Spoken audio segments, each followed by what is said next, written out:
On December 4th, 1906, Alpha Phi Alpha Fraternity Incorporated, the first Greek letter organization for college-educated black men, was founded at Cornell University by 7 black men collectively known as the 7 Jewels. The second chapter was founded at Howard University in 1907. That same year, Ethel Hedgeman, known as the Guiding Light, was inspired to form the first Greek letter organization for college-educated black women.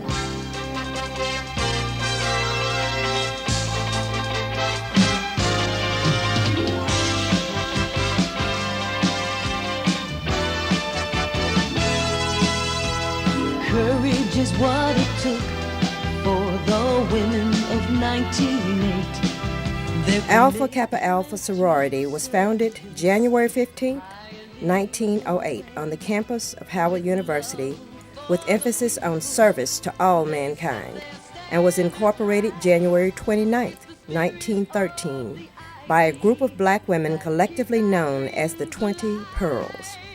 At a time when women had only limited opportunity for a public voice, Alpha Kappa Alpha provided the opportunity to collectively serve mankind and to engage in political processes such as the Women's Suffrage March of 1913. On March 13, 1937, 30 years after Ethel Hedgeman was inspired to form Alpha Kappa Alpha sorority, a group of college-educated black women in Little Rock, Arkansas, formed Beta Pi Omega chapter of Alpha Kappa Alpha sorority incorporated. At that time, women were restricted in their ability to legitimately organize outside of the church or beyond the scope of whatever was occurring with their male counterparts. Beta Pi Omega offered black women in Arkansas the opportunity for a unified voice. On April 14, 1940, they took the first step toward ensuring the perpetuity of Alpha Kappa Alpha sorority in Arkansas by sponsoring the chartering of Gamma Alpha chapter at Philander Smith College in Little Rock. On December 24, 1970, they sponsored chartering of Epsilon Phi chapter at the University of Arkansas in Little Rock. As Beta Pi Omega prepares to celebrate 75 years of service to the state of Arkansas in 2012, women with at least 50 years of membership in Alpha Kappa Alpha sorority and those who have been leaders in the organization have taken the time to reflect on contributions they have made to the state, collectively and individually, inspired by the focus on service to all mankind. This project is organized within the context of world history, United States history, and Arkansas history. Phase 1 provides historical references that begin with the entry of the first African slaves into what is now Arkansas. Phases 2 and 3 identify pre- and post-Civil War legislation affecting black citizens. Phase 4 offers reflections from Alpha Kappa Alpha women benefiting from the education at land-grant and Freedmen's Bureau schools.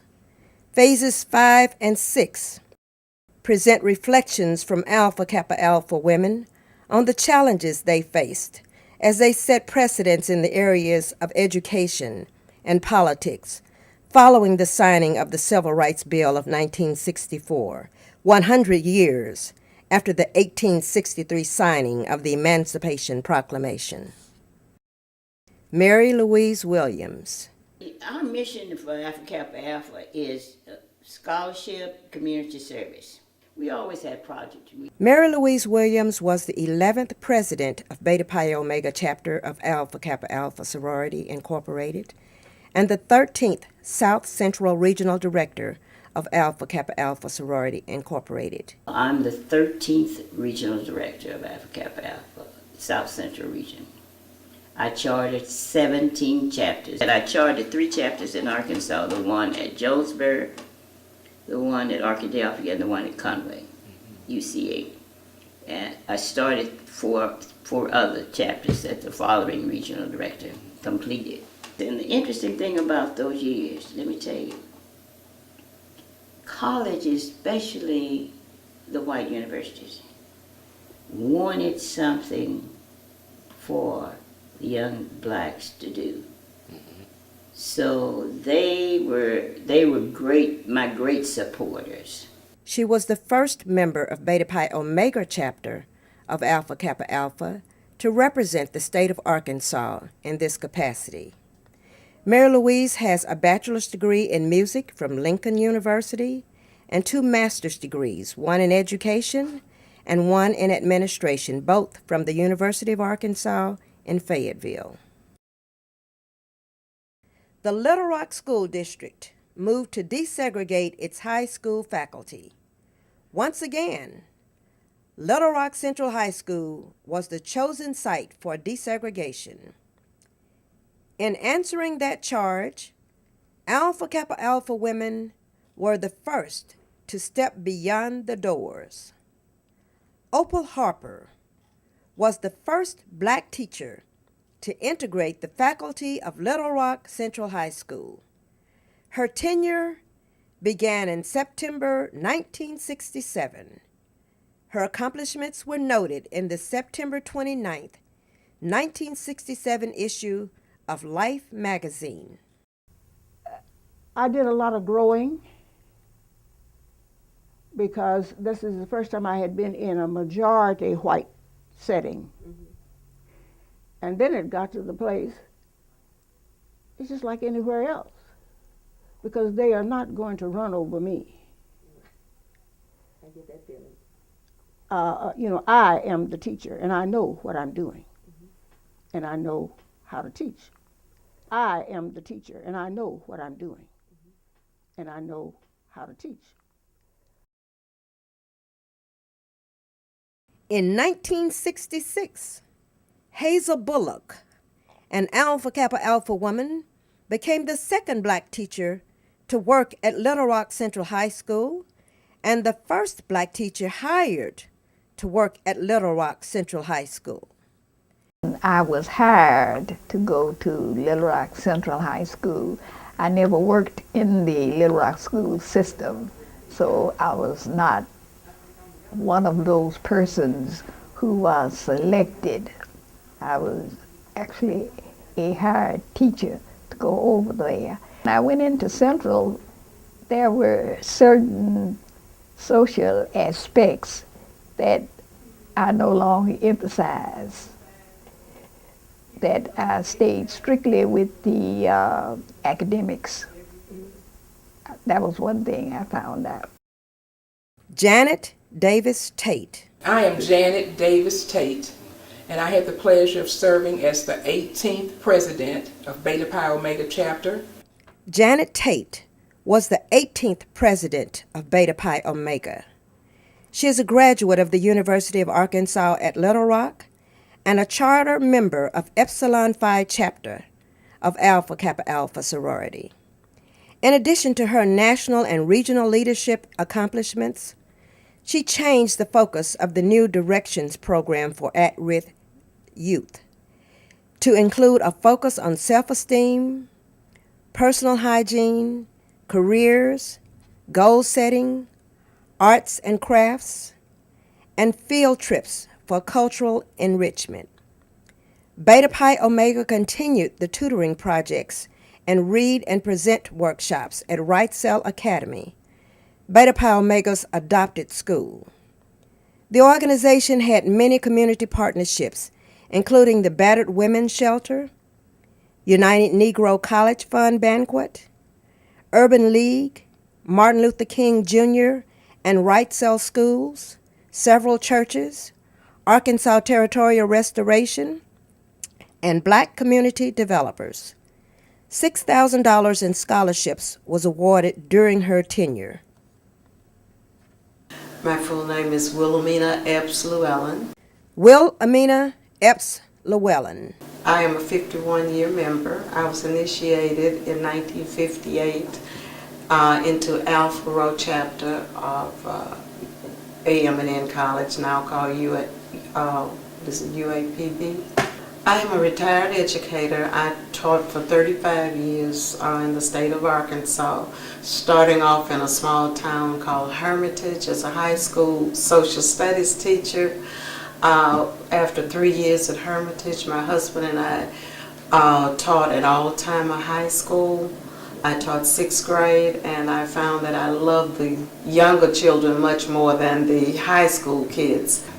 I became a teacher with the Little Rock School District, and I taught in the Little Rock School District for 28 years, starting off at Carver in the East End, then moving to Williams out west when integration occurred, and then back to Gibbs, where I taught for, I guess, about 28 years at the International Magnet School.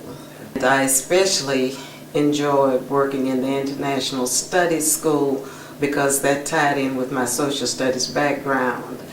And the most exciting thing that happened was as part of the International Studies program, I was honored to go to Sapporo, Japan, and teach there for 2 weeks with the Japanese teacher.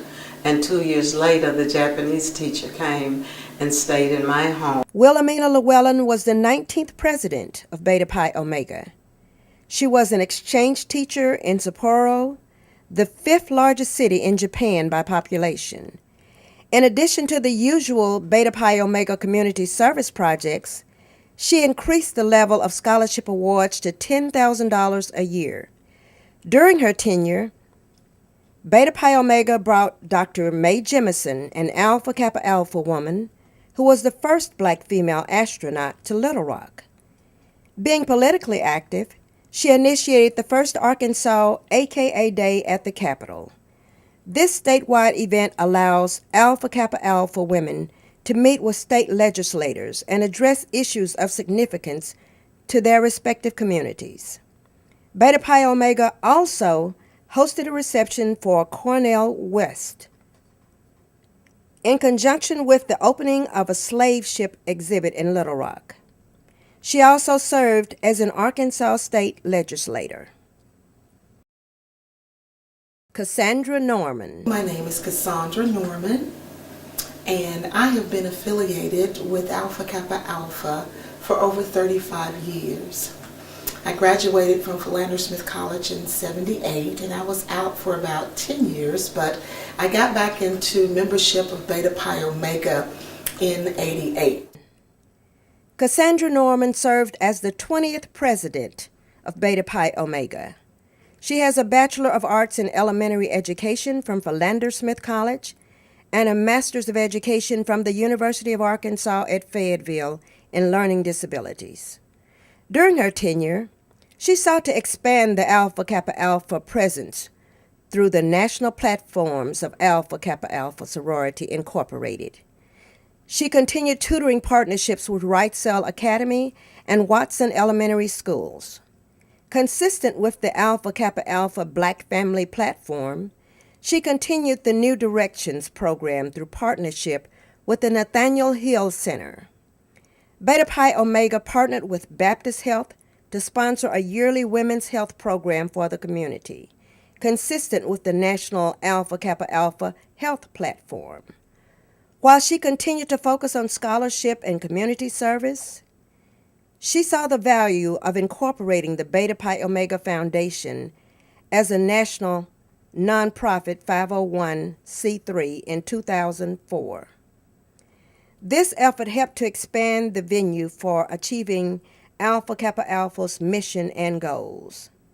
Her vision, again, was consistent with the national platforms, which focus on the non-traditional entrepreneur and economics as it relates to the fiscal power of black women. Beta Pi Omega also participated in the Young Authors Program and partnered with the Arkansas Arts Center to host the AKA Artist Showcase for young artists. Arkansas and the African Slave Trade. In 1472, the Portuguese negotiated the first slave trade agreement, and by 1610, the Dutch had introduced the American colonies to the African slave trade. In 1716, John Law, a Scottish financier, convinced the indebted French government to support him in a scheme to revitalize the French economy. In 1717, he organized what came to be known as the Mississippi Company. This company gave him control over trade between France and the Louisiana colonies, and in 1721, the Mississippi Company brought the first African slaves into what is now Arkansas. In 1762, France ceded the Louisiana Territory to Spain. During the American Revolution, Spain and France fought with America to defend the Arkansas post against Great Britain. France regained control of the territory in 1800. Napoleon had planned to use the Mississippi River Valley as a trade route to Hispaniola, but Toussaint Louverture led a slave revolt and seized control of Haiti in 1801. When the French were unable to regain control of Haiti in 1802, they no longer needed the trade route. So they chose to sail, and in 1803, Thomas Jefferson purchased the Louisiana Territory, which included Arkansas. When the Constitution was ratified in 1787, January 1, 1808, was identified as the date to ban the African slave trade in America. However, when the Arkansas Territory was organized in 1819, slavery was still in place. In spite of a proposal from Congress to stop the slave trade and begin emancipating the slaves that were already in Arkansas, Congress approved creating the Arkansas Territory without restrictions on slavery. In 1908, 100 years after the African slave trade was scheduled to be banned in the United States, Alpha Kappa Alpha sorority was founded. Pre-Civil War legislation affecting blacks and women. In 1820, the Missouri Compromise was passed, establishing an agreement between pro-slavery and anti-slavery factions in Congress, regulating slavery in the Western Territories and prohibiting slavery in the former Louisiana Territory, except in the area proposed for the state of Missouri. The 1830s marked the beginning of the movement to establish public schools, and in 1832, Maria Stewart, one of the first black political activists, issued a call for black women to become teachers, school founders, and education innovators. This plea provided significance for black women who at that time in Arkansas remained in slavery, with limited access to opportunities for the education needed to take up this charge. In 1836, President Andrew Jackson signed a bill admitting Arkansas to statehood as the 25th state, but the state continued French practices based on the black codes, which set the legal structure for slavery, denied blacks the right to own property, and specified the type of work they could do, enforcing an American form of apartheid. Prior to the 1840s, public education was primarily available to the rich. The Arkansas Common School Law of 1842 set aside land to be sold for construction of public schools, but the first public schools for blacks were not available until after Reconstruction. In 1853, the first public school in Little Rock became operational at 7th and Scott Streets. That same year, Charlotte Stevens was born into slavery in Little Rock. 3 years after her birth, the Dred Scott decision declared that blacks had no citizenship rights. In 1861, Arkansas voted for secession from the Union and entered the Civil War on the side of the Confederacy, inspired by words from Frederick Douglass, a member of Alpha Phi Alpha fraternity. Approximately 180,000 black soldiers served in the Union Army during the Civil War, and on January 1st, 1863, President Lincoln issued the Emancipation Proclamation. Post-Civil War legislation affecting blacks and women. A series of things occurred during and after the Civil War that profoundly affected the lives of blacks and women. President Lincoln signed the Morrill Act of 1862, adding practical training such as agriculture, mechanics, and military science to classical studies. This act was instrumental in bringing publicly funded higher education within reach of blacks. Additionally, in March 1865, Congress created the Freedmen's Bureau to assist blacks with gaining an education and employment. Congress ratified the 13th Amendment on December 6, 1865, abolishing slavery, and on June 22, 1868, Arkansas was readmitted to the Union.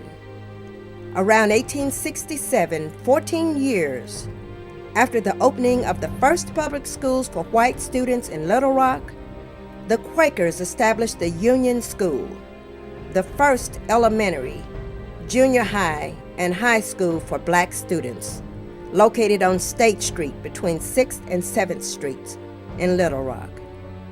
Congress ratified the 14th Amendment July 1868, granting civil rights to blacks.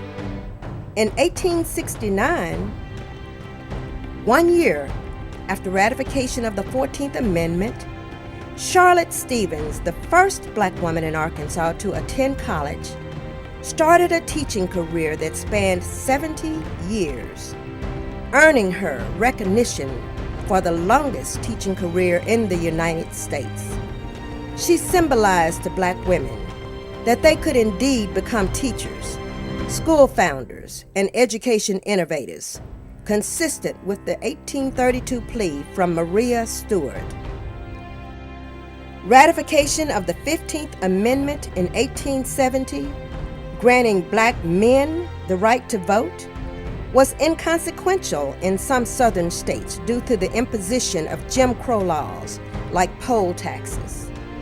Likewise, ratification of the 19th Amendment in 1920, granting women the right to vote, was of little significance for black women or for white women who were primarily dependent on their husbands for income due to the required $1 poll tax. The 1920 dollar value of $4.11 was equivalent to 38 cents in 2008, within context of the value of $1 in 2010 versus 1920. $1 in 1920 was shopping money for a family. The value of the dollar was further compromised by the Great Depression of 1929. The impact of the Morrill Act on the education of black teachers. Although Arkansas Industrial University, now the University of Arkansas in Fayetteville, opened in 1871 and admitted their first black student in 1872, a second college was founded in Pine Bluff, Arkansas by the Legislative Act of 1873, which stipulated that the school was for the convenience and well-being of the poorer classes. This 1890s land-grant university was founded as the Branch Normal College, a branch of Arkansas Industrial University, now the University of Arkansas at Fayetteville, by J.C. Corbin. The school opened in 1875. In 1927, the name was changed to Arkansas Agricultural, Mechanical, and Normal College. And in 1972, the school rejoined the university system as the University of Arkansas at Pine Bluff.